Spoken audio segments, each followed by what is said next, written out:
Président, Monsieur le Vice-président, chers collègues, nous aurions aimé être enthousiastes parce que les objectifs de développement durable avec la transition écologique, la responsabilité sociale des entreprises, l'égalité femmes-hommes, la préservation des ressources en eau, la biodiversité, la santé aujourd'hui plus que jamais sont au cœur des combats de notre famille politique. Nous aurions aimé être enthousiastes parce que vous nous avez vendu Neoterra comme le pilier d'un nouveau modèle de développement pour notre région, adapté aux enjeux du XXIe siècle. Un modèle qui ferait de notre région une référence en la matière. À la lecture de ces 280 pages, on se dit que vous nous l'avez survendu. Alors pourquoi? Parce que je ne veux pas faire de la critique pour faire de la critique, mais parce que de notre point de vue, il y a de véritables lacunes dans la politique régionale pour le développement durable que ce bilan révèle. Sur la forme d'abord, Neoterra est un très gros catalogue d'actions très hétérogènes, parfois anecdotiques, qui ne donnent pas lieu à une évaluation très claire. Vous avez parlé d'évaluation, mais les schémas en camembert, un peu forme triviale poursuite, qui mesurent, je cite, le degré d'intensité développement durable, sont vagues alors que nous avons en la matière besoin de mesurer des progrès tangibles et répondant à des politiques globales. Vous l'avez cité, la trajectoire fixée notamment par le nouveau pacte vert européen qui fixe une réduction des gaz à effet de serre de 55% en 2030 pour atteindre la neutralité en 2050, entre autres. L'objectif d'en faire un véritable outil d'évaluation des politiques publiques n'est donc pas atteint. Il s'agit plus d'un document de communication que d'un véritable outil d'analyse. Sur ces points, l'avis du Césaire, et vous avez cité le Césaire, est parlant et fait le même constat. Ce n'est pas un rapport d'évaluation. Sur le fond, ensuite, je commencerai par le financement. Vous en avez parlé. On peut regretter qu'il n'y ait pas un financement dédié à Neoterra, mais plutôt une addition de crédits de politique sectorielle. Au budget 2020, 69 millions d'euros étaient prévus pour le déploiement de la feuille de route, mais le déploiement ne suffit pas.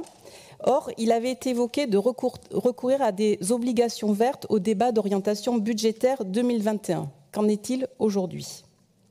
Sur la question des nouveaux mix énergétiques, il est inscrit que la priorité est donnée à la méthanisation et au photovoltaïque. Quid des autres sources d'énergie? Il y a des projets hydrogène dans cette région, que la région a soutenu d'ailleurs, mais il semble complètement, le développement de la filière semble complètement laissé de côté alors que l'Occitanie a pris des positions fortes. Autre sujet, autre vecteur d'énergie renouvelable, les batteries électriques. Le mot n'est jamais cité dans le rapport alors que des grands plans européens et nationaux sont annoncés qui seront à la fois une opportunité sans précédent pour notre industrie et pour l'emploi. Autre grand absent du rapport également, l'océan, alors que nous avons 720 km de côte atlantique.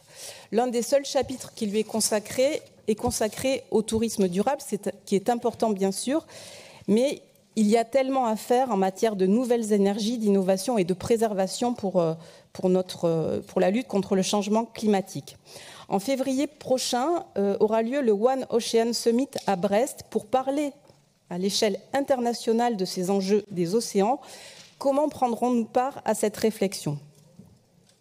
Autre sujet, on l'a évoqué tout à l'heure, la question de la gestion des ressources en eau. Vous savez que c'est un sujet qui nous tient à cœur.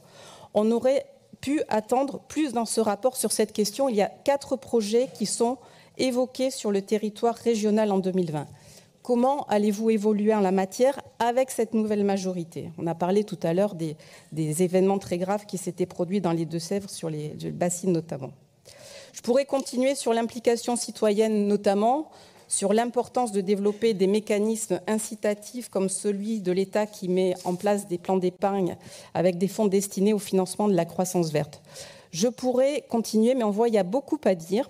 Aussi, Monsieur le Président et Monsieur le Vice-président, je souhaite que nous puissions reconsidérer cette stratégie. Vous parlez de formation, mais je pense qu'avant, il faut que ce nouvel exécutif s'empare de cette feuille de route, vous fasse ses remarques, que nous puissions y travailler en commission et que nous puissions apporter tout le sérieux qui s'impose en la matière sur les critères de suivi, de pilotage et sur la traçabilité budgétaire. Merci beaucoup. Merci Madame Faring. Juste quelques observations.